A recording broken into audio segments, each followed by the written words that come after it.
Thank you very much.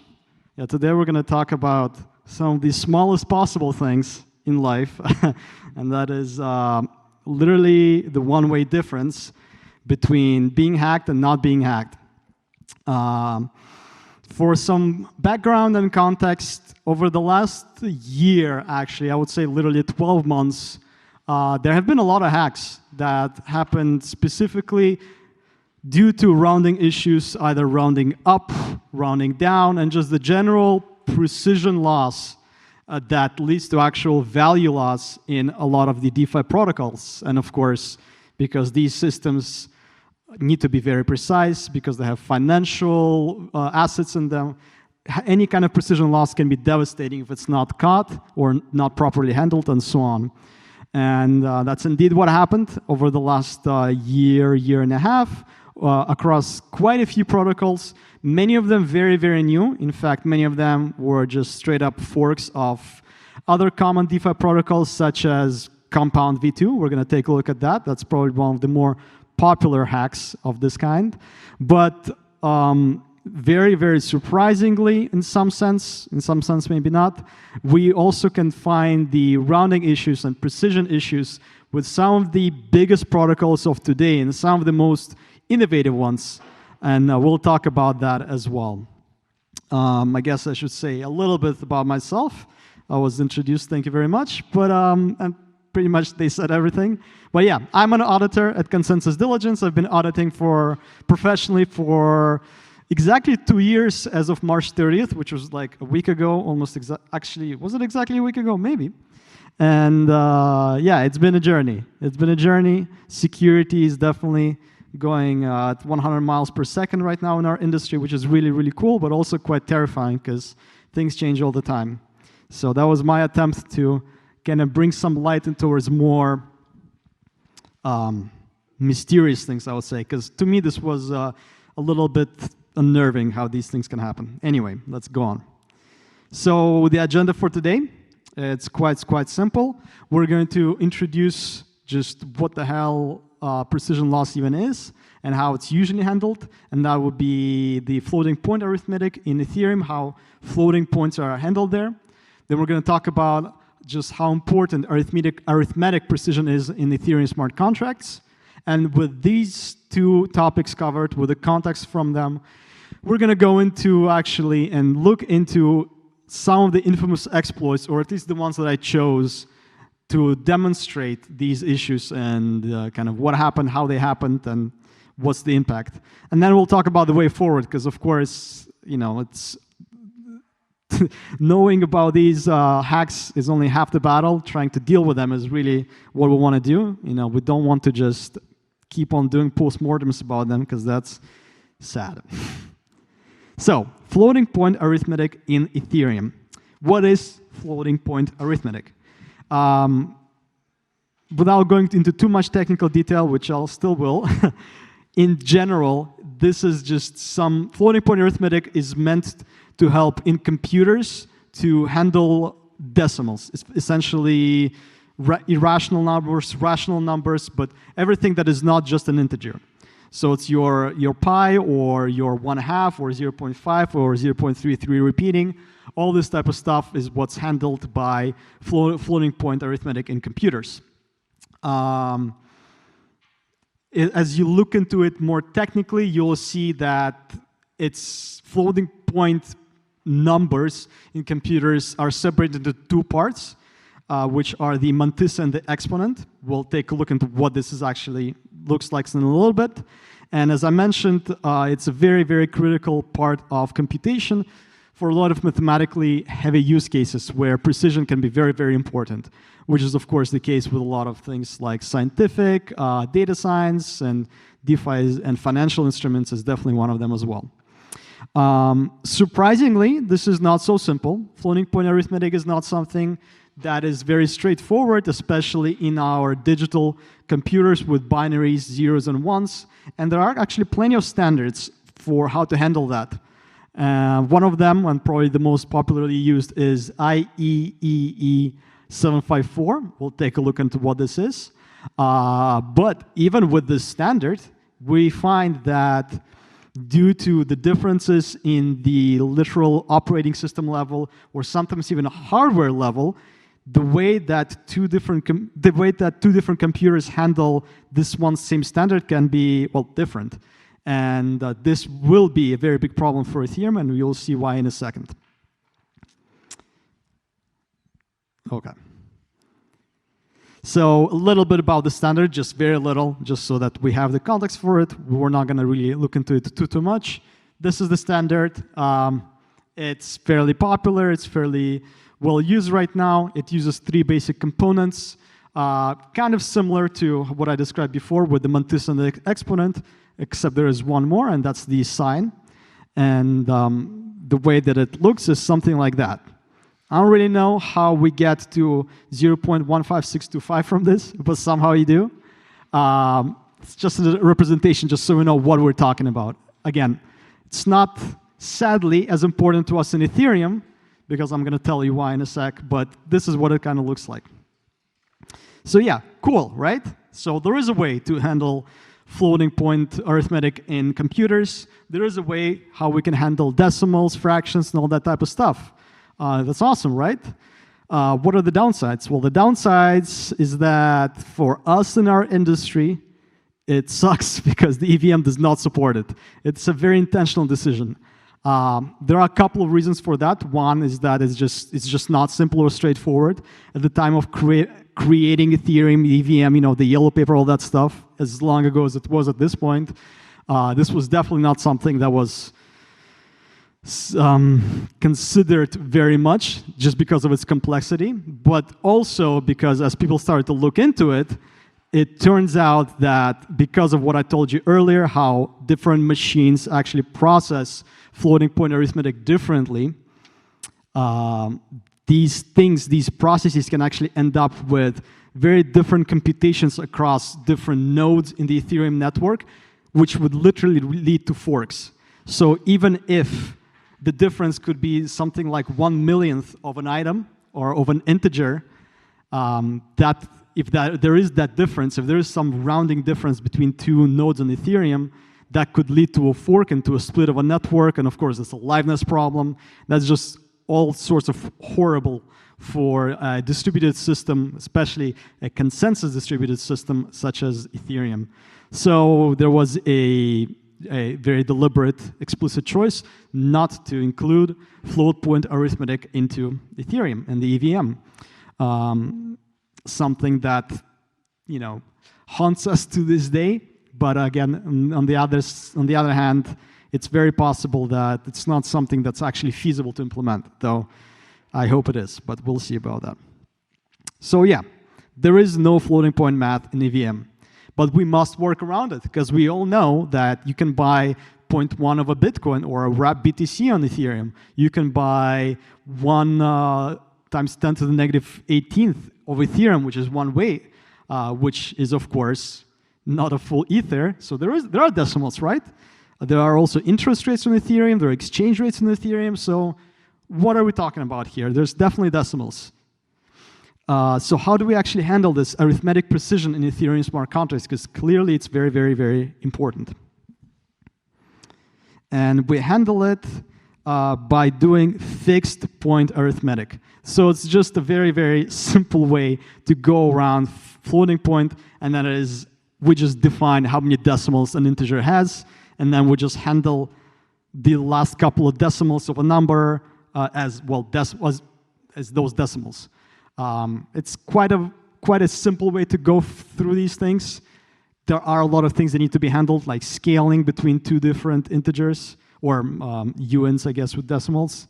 But we'll see how that's all handled. But this is basically how it's done right now. The 2 pretty common examples of this usage are, well, token balances. I just mentioned that, of course. There are the decimals for each ERC20 token. It's part of the standard, and the interest rates. And we'll kind of very, very quickly look at the 2 of them. Just very quickly, to go over what I talked about, what is fixed point arithmetic. It's just a way to represent fractional numbers and decimals by literally storing how many decimals there are. So kind of like that's the fixed point. You fixate how many decimals there are in the number. So if you have decimals equals 2, then 10,002 becomes 10.02, right? There, 02 is the 2 decimals. So it's very simple. It's quite deterministic. There is no way you can mess that up between nodes. But of course, if you have fixed point and you have fixed decimals, that means you have only so much precision there. And that's not great. And at the same time, because you literally fixate it, you have a predefined scale for each specific value or number, which can also be an issue when you need to compare 2 different numbers with 2 entirely differently defined fixed decimals. So you have a scaling problem between them as well. All very much manageable problems, but problems nonetheless, and it creates more surface for error, and you'll see that this surface for error might be responsible for some of the hacks. This is how it looks like in binary. So it's pretty simple. It's quite self-explanatory. Yeah, so some examples of the fixed point arithmetic in Ethereum. The token standard, of course, the ERC20 that we all use and love. Decimals have to be explicitly defined. I think it's explicit that it has to be there. No, it's optional, but pretty much everybody uses it. So very, very commonly, we have a decimals field on an ERC20 contract, which is a token contract, which kind of explains to front ends how to actually display a big amount of tokens of token balance for a user. So 2 big ones that I like to point out. I should probably also point out USDC here, but these are quite popular tokens, the DAI and WrappBTC.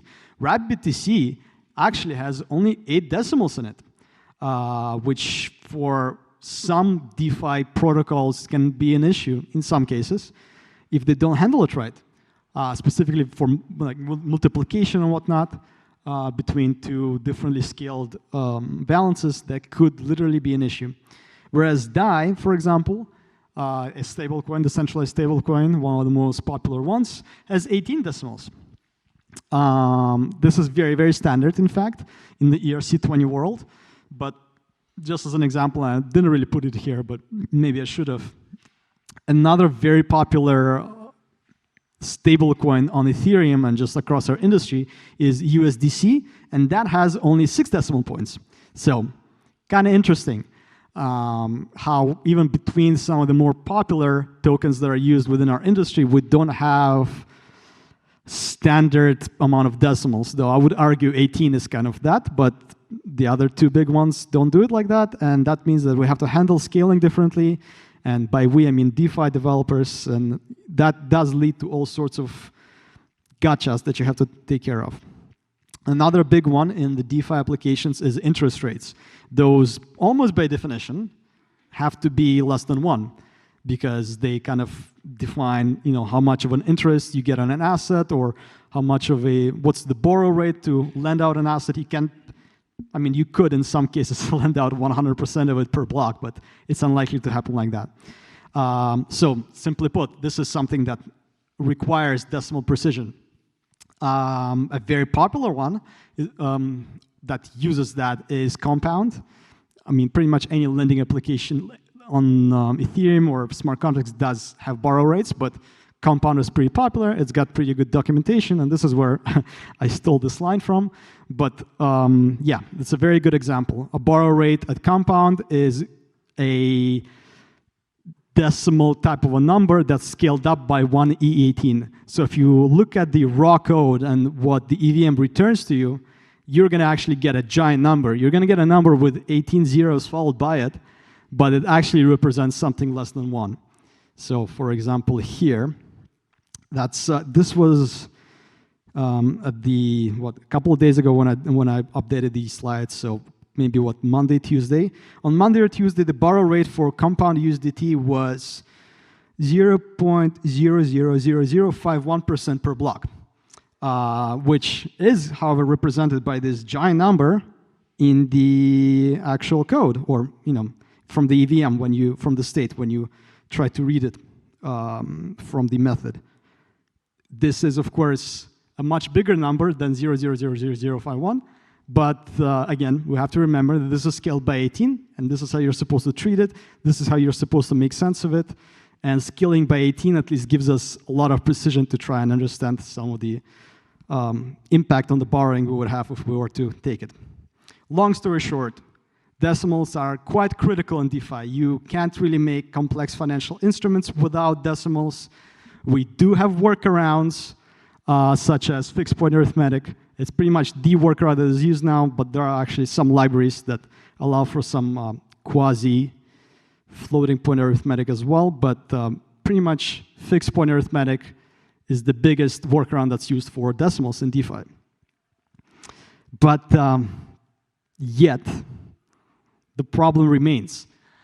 And that problem is that we still get quite weird once we get to very, very small results, basically on the edges. Once you get to the edge cases, you end up getting kind of unexpected results, I would say.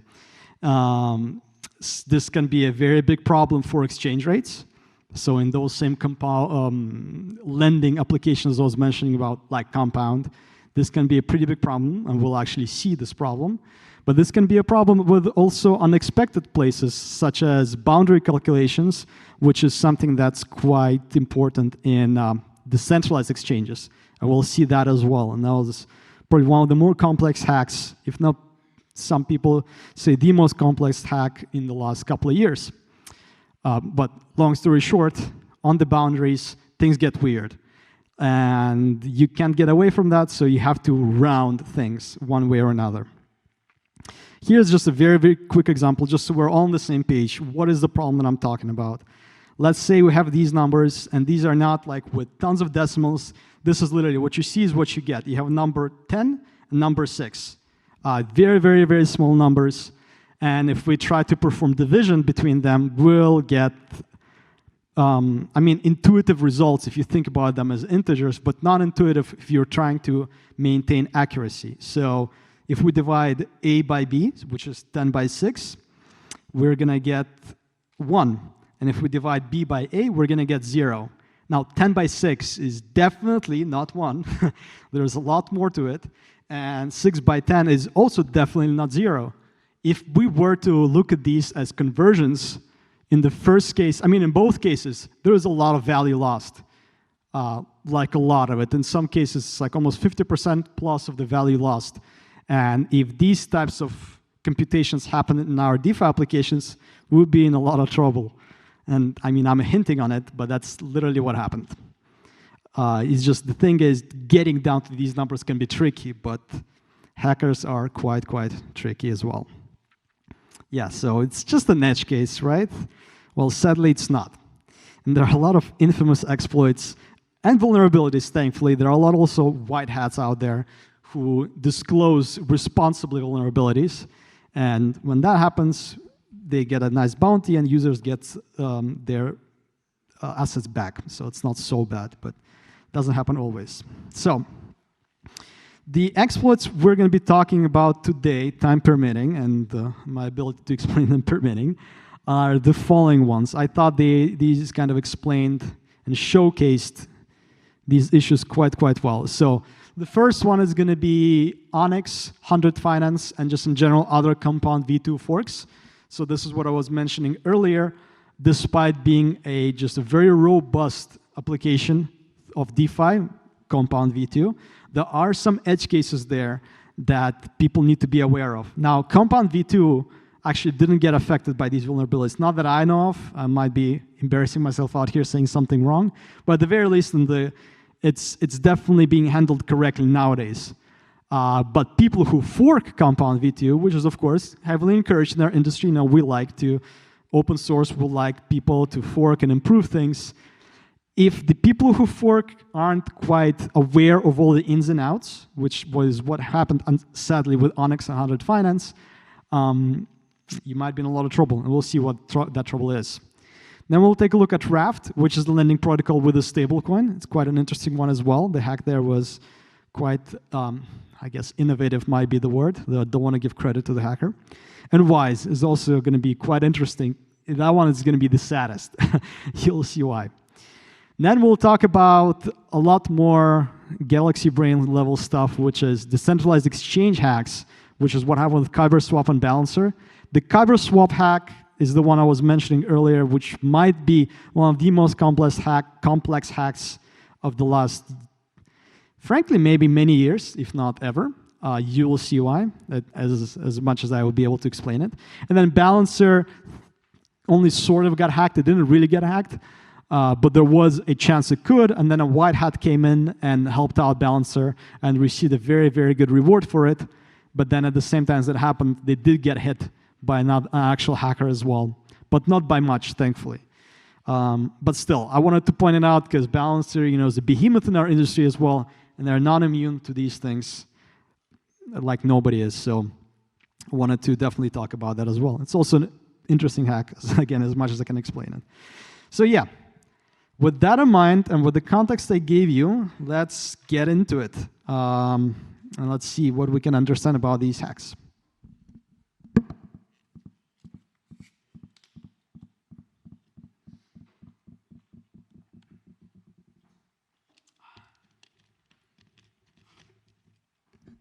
So, lending protocols, that's what we're going to start with. For, again, just some context, so we're all on the same page.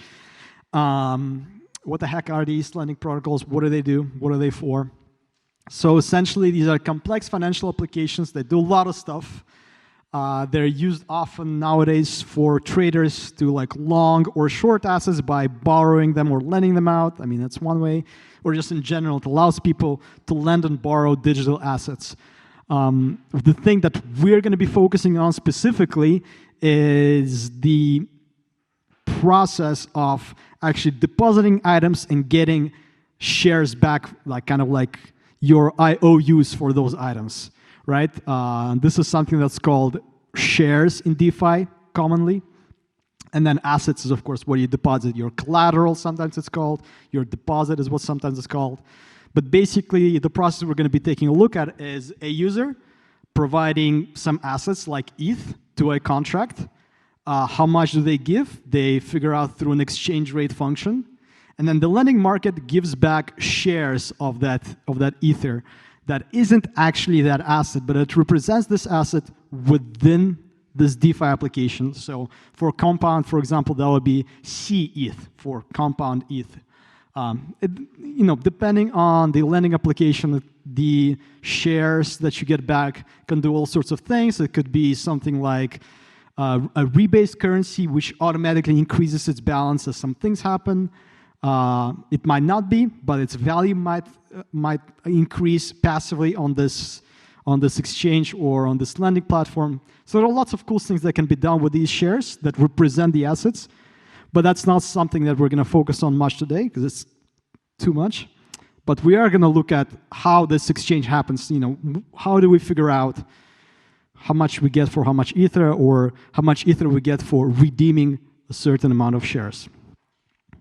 Again, we'll start with Onyx and 100 Finance, really primarily Onyx, but these are two of exactly the same vulnerability. So both of these protocols, and actually a couple more, I didn't mention them here, but a couple more also that have gone through the same type of vulnerability.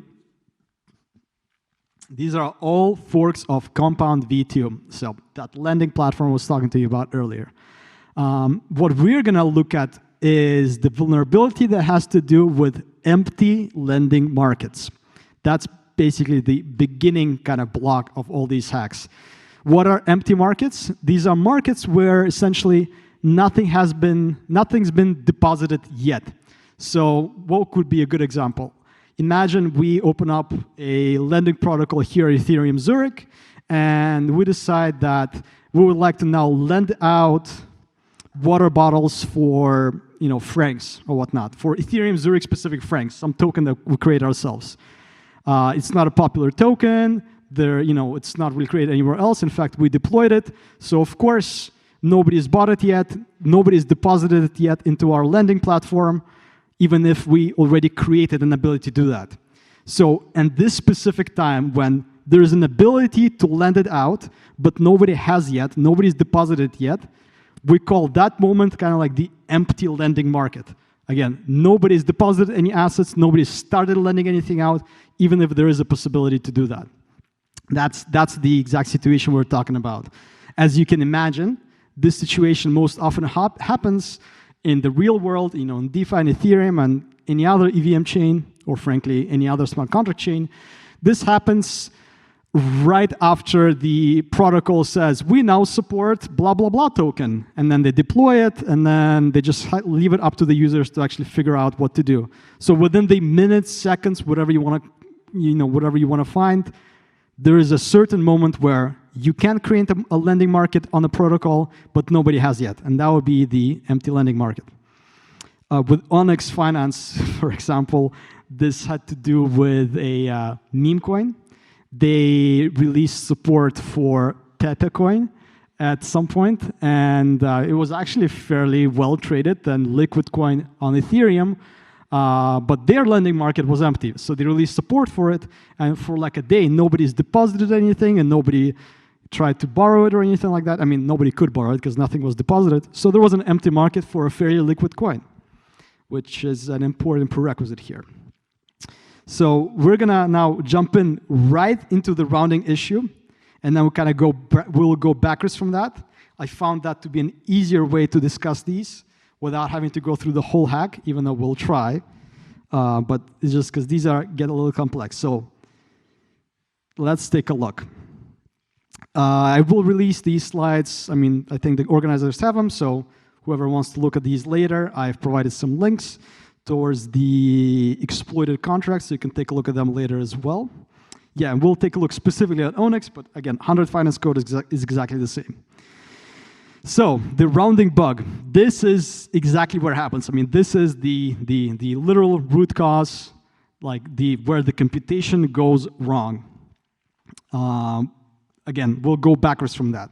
So this is the line where a division happens and a rounding issue happens that breaks everything. So let's start from just looking at this line over here. We'll see how we got here, why there is a problem, and what it can do. So basically what this line here does is it figures out how many tokens do we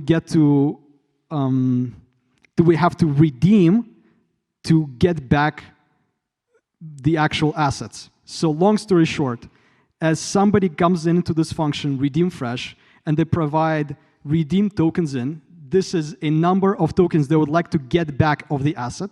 In our case, this was Pepe. So let's say the person said, I would like to get back 100 Pepe tokens. So they put that in here. The application goes through a bunch of logic that's very important, but not towards us. And then the application goes here and says, okay, the user would like to get back 100 Pepe tokens over here. This is the number. I'm going to punch it through this equation, div scalar by x truncate, whatever that means. We'll take a look in just a second. And by taking the tokens they would like and the current exchange rate, this is what this variable here says, exchange rate mantissa. It's a fancy financial thing, but it's basically the exchange rate. By taking how many tokens they would like and the exchange rate, we're going to spit back out how many shares they need to provide. So how much they should have as their balance in the internal accounting of this application. So it's actually a fairly straightforward line over here. Again, all it says is, okay, the user would like to get 100 Pepe tokens back. How many do we need to request for him to provide in terms of shares to actually withdraw their collateral? So far, so good. But as we take a look into these functions, and you don't really need to look into this, I was just kind of tracing the computation here. We see that at the end, what happens is just pure old division. And the division right over here, this is where we get the problem. Where A would be the essentially how much, basically the number dependent on how much the user would like to get back, and B would be the exchange rate. So why would that be a problem? Let's pretend that we got the exchange rate to an absurd amount. It's some crazy number that should never get there. But sadly, it's possible in an empty lending market.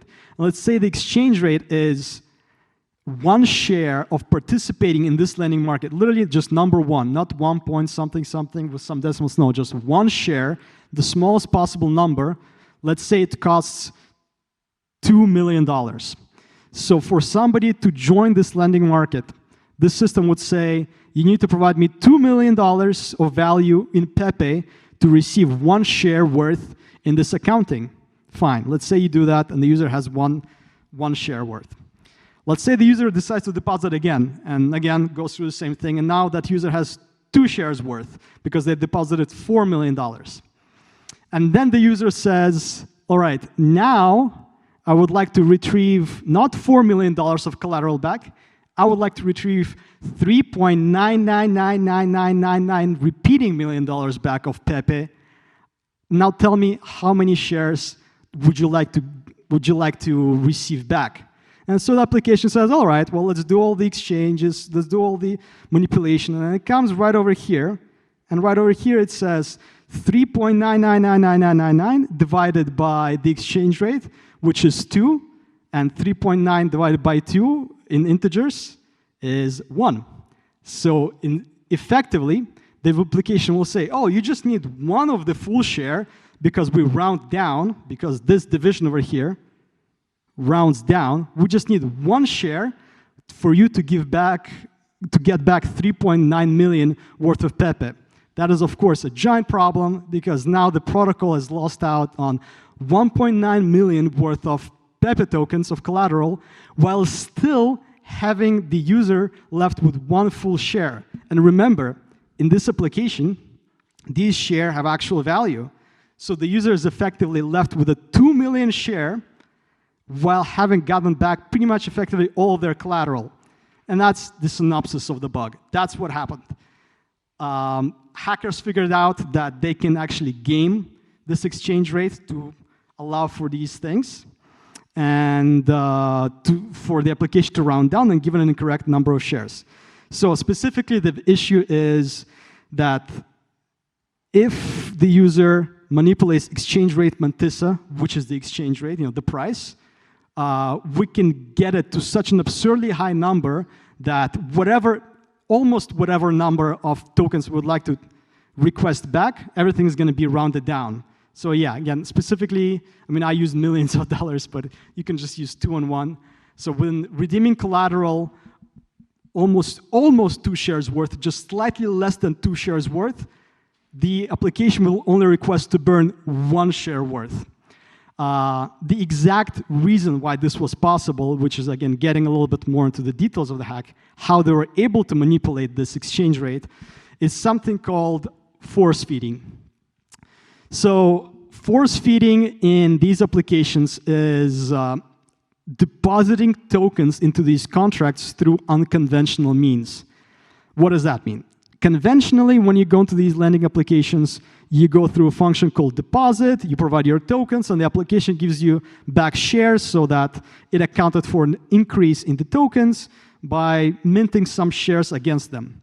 Well, you could also just transfer the tokens directly to the contract, right? Nobody's stopping you from doing that. The problem is you're not going to get any shares back, so that would kind of suck for you, but nobody's stopping you from doing that.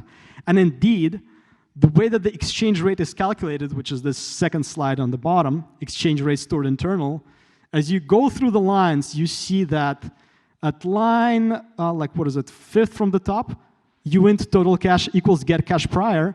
The way that the exchange rate is calculated is dependent on the literal token balance of the contract. So if you force feed this contract, the token balance here is going to go through the roof, and then the exchange rate is going to be incorrect. Now, why would you do that, right? Because now you've lost all these tokens. They're now stuck there. Well, they aren't if you're able to manipulate it so much that you can fake burn tokens or fake burn shares and just keep draining the contract away. Specifically, what happened here was a user found an empty market, as I mentioned.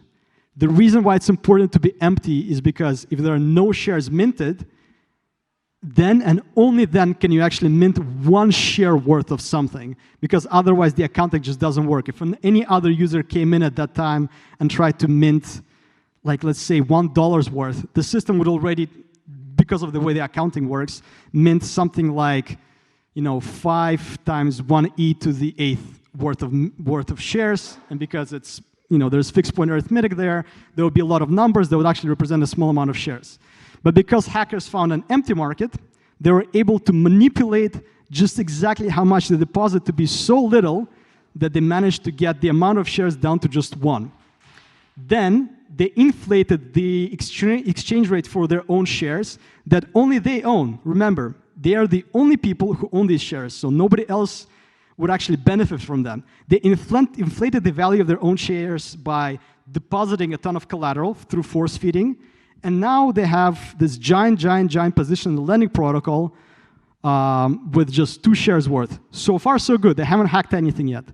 But then what the users do, because it's a lending protocol, or the hackers, they borrow against these just 2 shares and retrieve all the pools from all the other tokens. They stole DAI, they stole USDC, because the system says, well, they still have the collateral, they still have those 2 shares worth millions of dollars, so, I mean, of course I'm gonna let them borrow other assets because they have the collateral. So the users did that. They had 2 shares, a ton of debt, they borrowed a ton of stuff, and then they said, you know what, on the second thought, I would like to redeem my existing collateral. This is the point where the lending protocol should say, you can't redeem it. You have a lot of debt. The debt would prevent you from doing that because then our checks wouldn't pass. But the problem is, and that's the redeem fresh on the top. If you remember, the last parameter in the first call, the controller redeem allowed, the last parameter there, redeem tokens, that's the amount of tokens that need to be burned. Well, this one is wrong. The system made a mistake. It made a mistake thinking that for the health check of that user's balance to actually go through, they need to burn only 1 token worth instead of 2 tokens worth.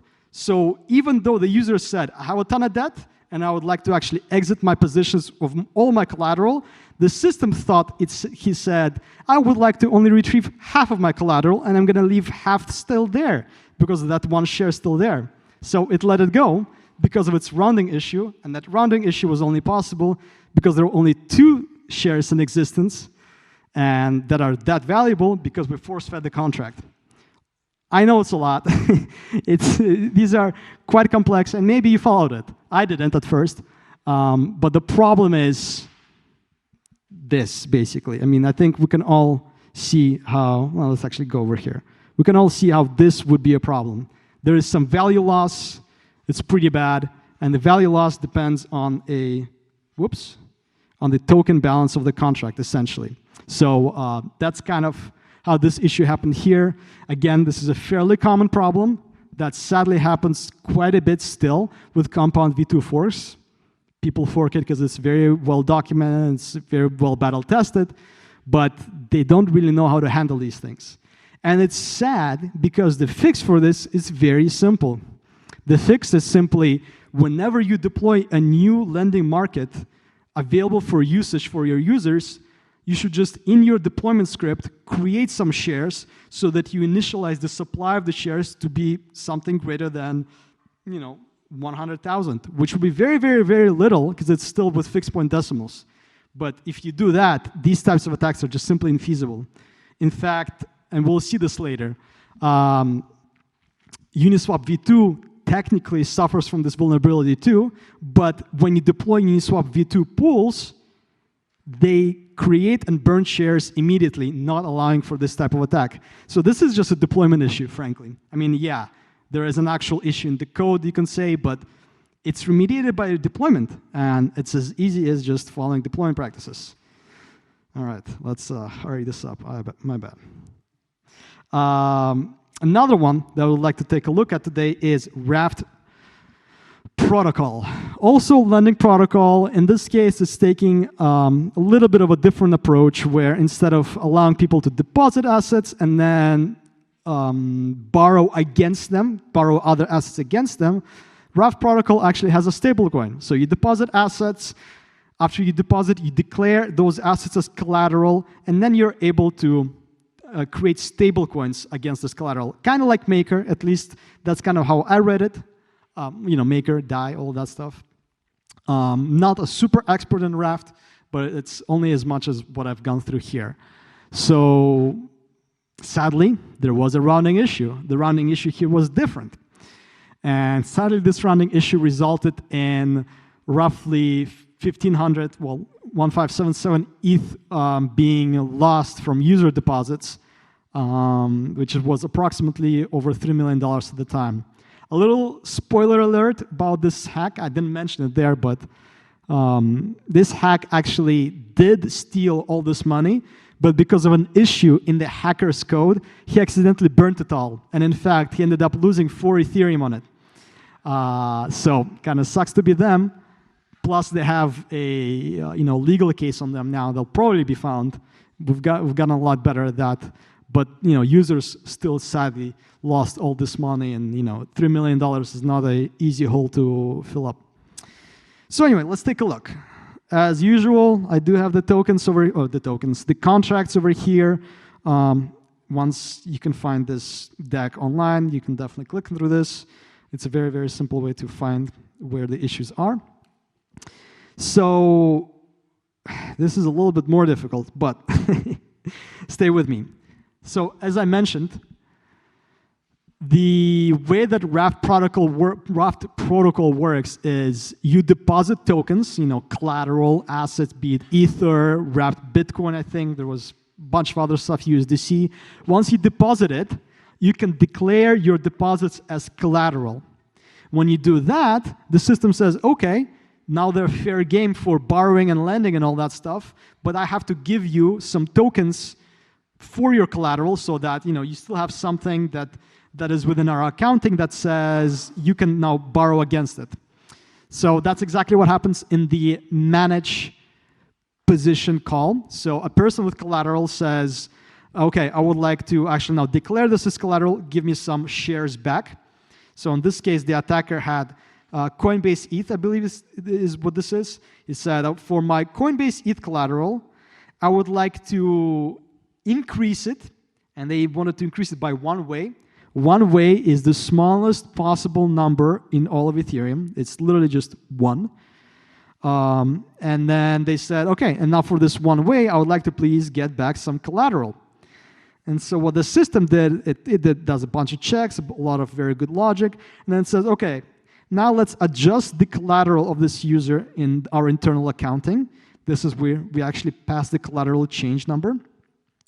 And then as it goes here, it goes to adjust collateral, blah, blah, blah. It actually finally mints this collateral over here. But the mint is sadly vulnerable. All the mint says is the amount requested to be minted, we will actually mint it by dividing it by something called stored index. For all intents and purposes, stored index is also an exchange rate. But the problem is they did a div up. I mean, frankly, a round down might have also caused an issue here too, I don't know. But in their case, dividing up, and dividing up means dividing with rounding up, caused them a critical issue. Why? Because what this div up does is it says whatever number you get from division, give it a +1 at the end.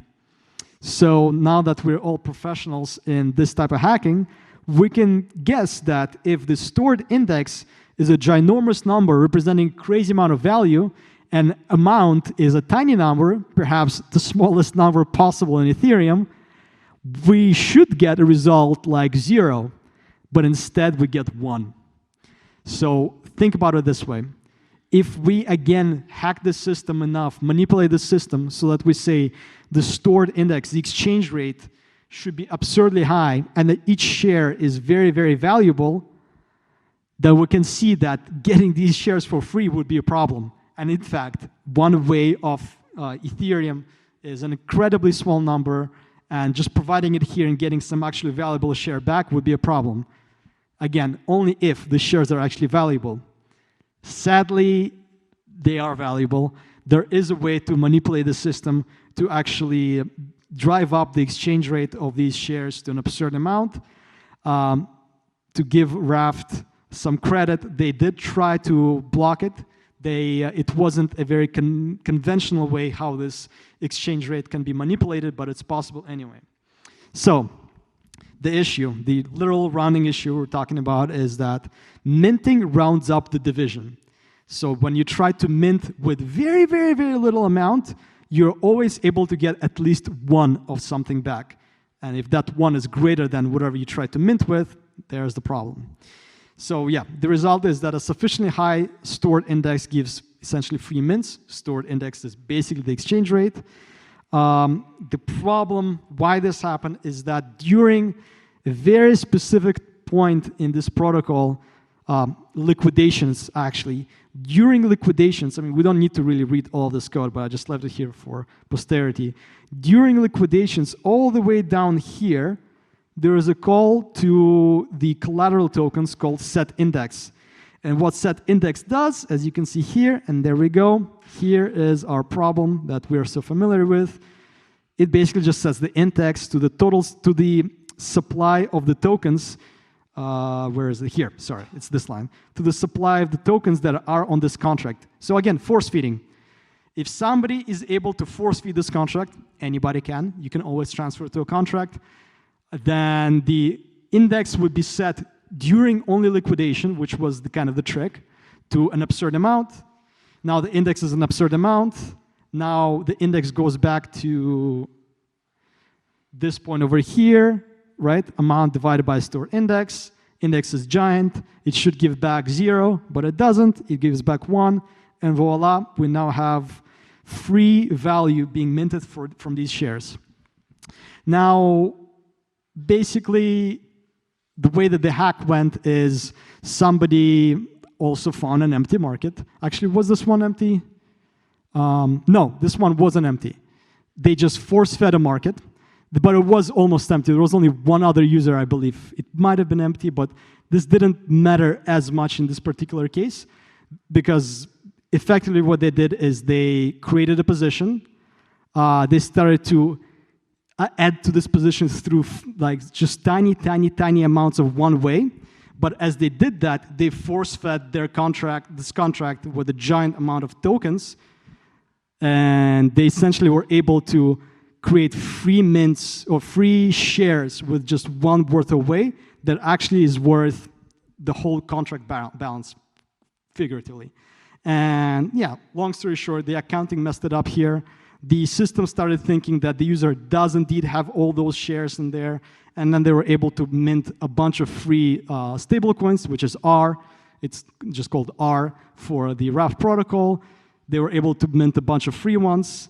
Once they minted the stablecoins, the system started to treat those stablecoins as their collateral too, and so they were able to withdraw their collateral. They were able to withdraw the fake minted stablecoins, and that was the 3 million worth of Ether that they accidentally sent to the zero address because the hacker wasn't, I guess, too sophisticated.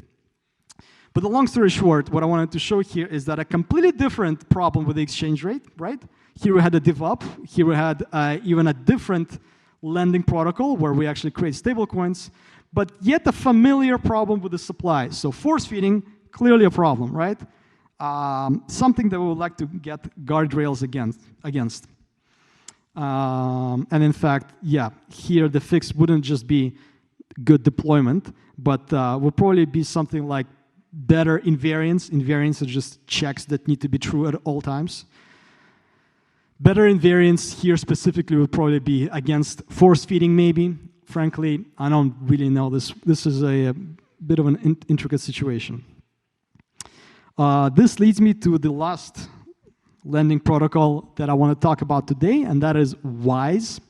And this one was quite wise about how they go about these problems because it actually had very good round downs against the user, very good round ups for the system, and in fact, it even had safeguards against donation attacks, so you couldn't force feed it.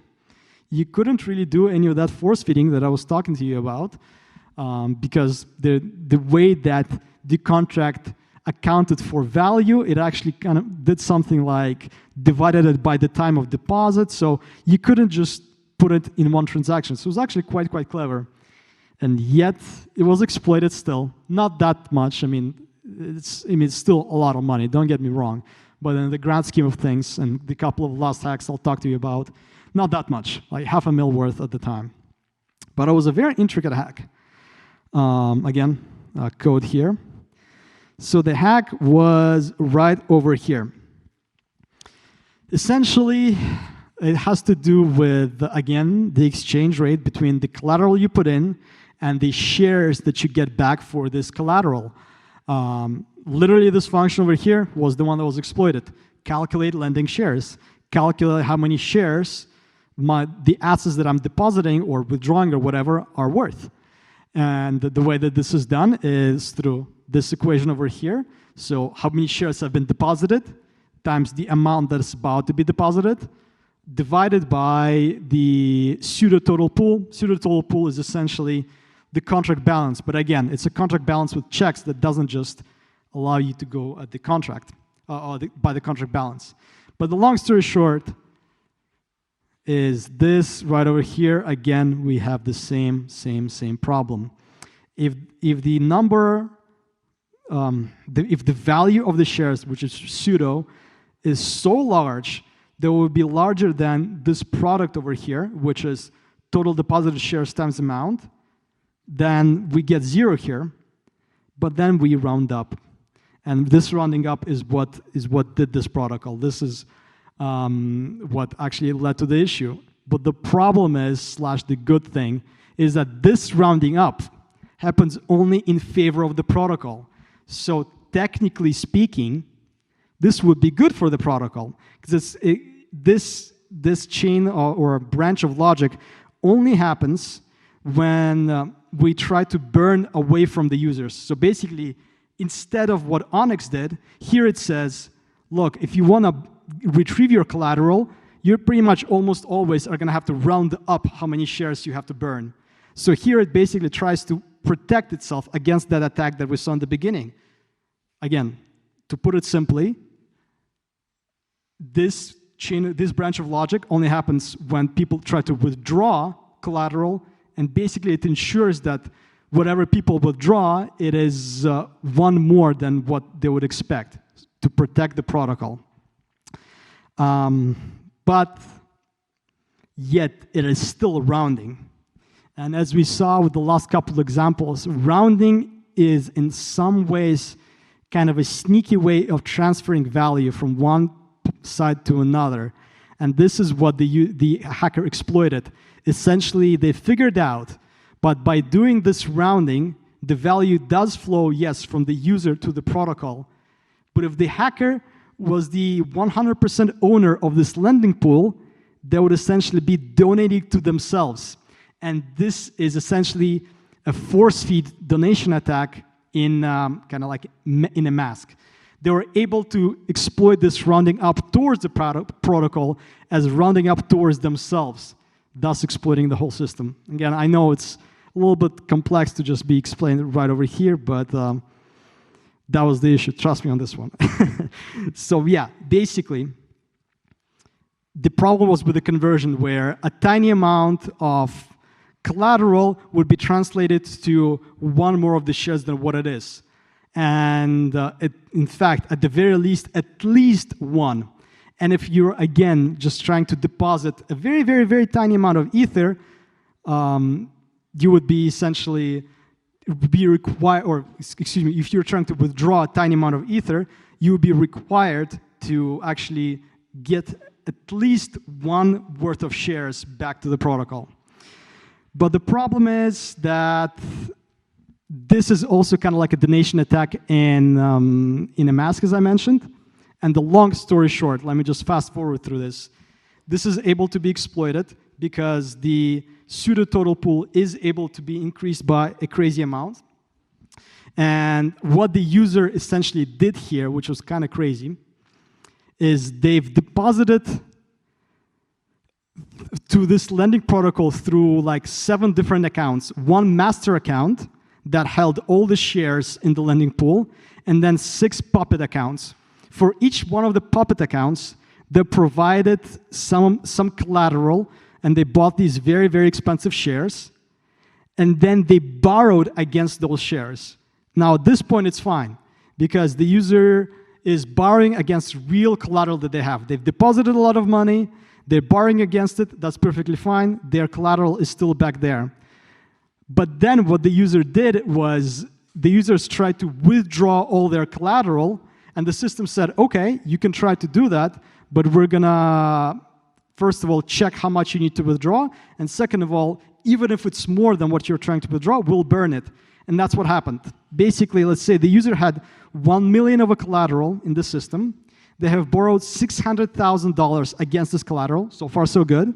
The system has a debt of, or a credit of $600,000 to someone, and then I have collateral of 1 million.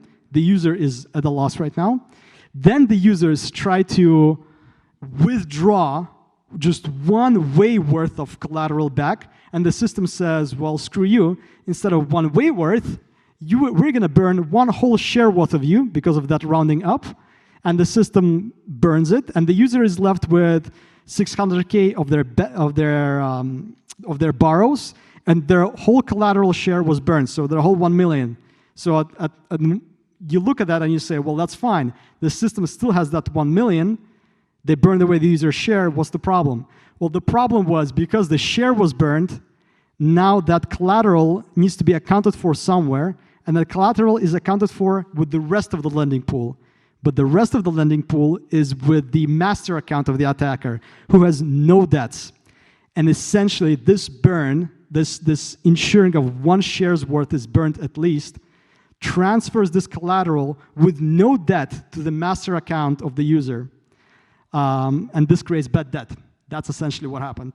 Again, a bit complex. Going through these postmortems is difficult on the fly. I definitely encourage everybody to read on it. But yeah, the gist of it was, through this burning, there was an accidental unlinking of the user debt and the collateral. The collateral got transferred to the rest of the pool, which was 100% owned by the attacker. And then the attacker just walked away because the master account had no debt. And then the attacker walked away with all the borrows that they had and all the collateral that they had. And they still were able to do that, even though we had donation attack prevention, we had rounding against the user in favor of the protocol, and still were able to do that. And yeah, frankly, in this case, again, it was an empty pool. It was an empty pool. Empty pools allow for manipulation of shares, specifically share supply. When you allow for that, you allow the users to get to very, very weird edge cases where you have like 1 of a share total or 2 of a share total, just very, very small numbers. You get there, you start getting into rounding issues, and that's exactly what happened here. So definitely deployment is a fix here, but there could be other fixes such as better invariance for checking at the end whether there is bad debt or not, and that's totally possible. But again, other things would have worked out too. Now, I have only a couple of minutes left, so I'm going to run through these next ones. Yeah, I guess let's do a quick takeaway about the lending protocols. So yeah, manipulating of lending markets is a giant problem. Nobody should do that ever. You can defend against this through deployment strategies. Literally, in Uniswap v2 white paper, they have this line over here where they say, we do know there is an issue, but whenever you deploy a Uniswap v2 pool, 1e minus 15 of a pool shares are minted immediately, which renders all these empty pool attacks just completely infeasible. It just won't work. But on top of that, of course, we may have very complex logic, and that complex logic can be caught by invariance. I mean, it's a bit of a buzzword, right? What is a good invariant? But it's possible. You can definitely try to defend against it like that. Now, decentralized exchanges, again, I'll run through it quite quickly, even though they're way more complex, but simply because of the time. KyberSwap. KyberSwap, a very famous and quite frankly, one of the OG protocols on Ethereum. It allows for decentralized exchange stuff. One of their cool things in the latest features is a CLMM, which is a concentrated liquidity market, kind of like UniV3. It got exploited for 56 million with a very, very, very, very complex exploit. Again, look at the pool. The specific problem happened right here. And even though, I mean, I'll very quickly explain the bug. But this was actually kind of like, I mean, I don't mean to say anything against the developers or the others at all, but this was a silly bug. The specification that's right there within the code, you can find it at the link I sent over there. Right there, the comment says, we have to round it up. And right there, right after, they round it down. It's it's all they did. It's all it took to get $56 million stolen from users. Just one small mistake like this. To explain a little bit more what this did, do I have anything else here? Yeah, I do. we don't need to go through this. Very, very, very shortly explained, concentrated liquidity in exchanges like this works by setting up boundaries on a curve of the exchange. And those boundaries are critical because they define where the liquidity is, where the pricing is, and whatnot. And in this case, rounding down made the system think it was not within the boundary where it was, to put it simply. And this allowed for double liquidity counting. Double liquidity counting means that once you go through liquidity at a certain price, you can go through that liquidity again at that same price, which is technically much cheaper than what it should be. This allows for a drain. Bam, drained. Awful. Very complex logic. There is really no fix I can think about this better than just triple check the more complex your protocol is. I know it's in general, in my opinion, a problem in this ecosystem. We make some really complex stuff. And yeah, these things can get exploited as easy as not following specification, which happens to everyone. Another one I wanted to very quickly talk about in 30 seconds is Balancer. Very popular decentralized exchange as well. It does a lot of really cool things with trying to actually get idle liquidity through idle tokens active in all swaps, increasing price for everyone, and also getting more fee liquidity for everyone. At one point, a bug on Balancer that had to do with rounding could have affected at least 20%, probably a little more, of Balancer's total value locked, which at the time was over $1 billion. Thank God, a white hat found it, and he was granted a $1 million USDC grant. Though, if you read the post-mortem, which I did link, by Balancer themselves, they actually did get hit by an exploit at almost exactly the same time as them trying to remediate this issue. And they did lose some amount of money, very, very sadly, but they were able to make it whole. The long story short here was this specific code over here, where, again, the comments suggest it will be fine. And it was fine until they included a new feature that allowed an unexpected branch of logic to go through this code.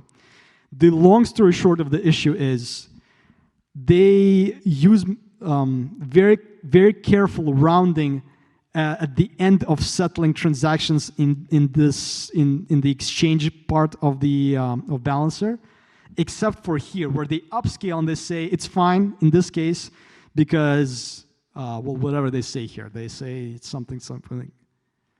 This is the only place where we round in the same direction for all amounts, as the impact of this rounding is expected to be minimal, and it was normally, but because all of their, do I have anything here? Kind of, yeah.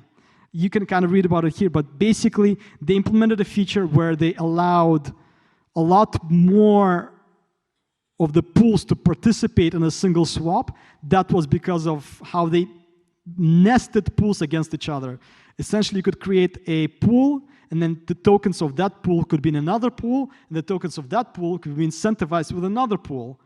And all of that could be done through something called flash swaps as well, which allows you to manipulate the balances. The long story short, they added a few complex logic branches, too many, that allowed for manipulating the balances of pool shares. And then when you do, as we now all know, when you're able to manipulate the balances of shares, rounding can be a really, really, really, really big problem, because if you can manipulate, you can get down to just one of a number, and then that's it. Then upscaling can be a really, really big problem. Yeah, again, I linked here their own post-mortem, very, very interesting, reads like a movie. And they explained a lot of stuff there. It's very interesting, but also very scary because it's very complex. I've got no fix for this one. It's just complex.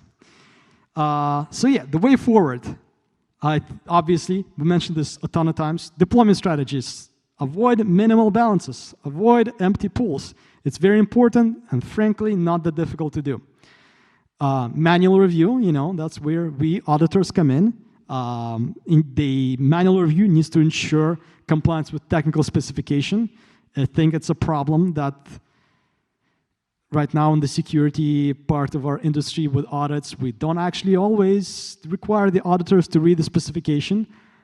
It can lead to that. Invariance, it's something that's kind of getting new and cool in the ecosystem. Definitely look into those. Definitely look into how to create invariance very nicely.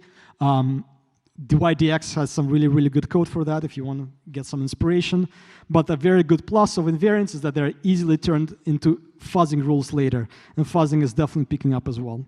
And then finally, and this one is a bit of a hot take of mine, but I kind of think we might want to look into floating support into the EVM. Like, I know I mentioned the issues with it, but I'm staring on $100 million worth of reasons why we should implement it.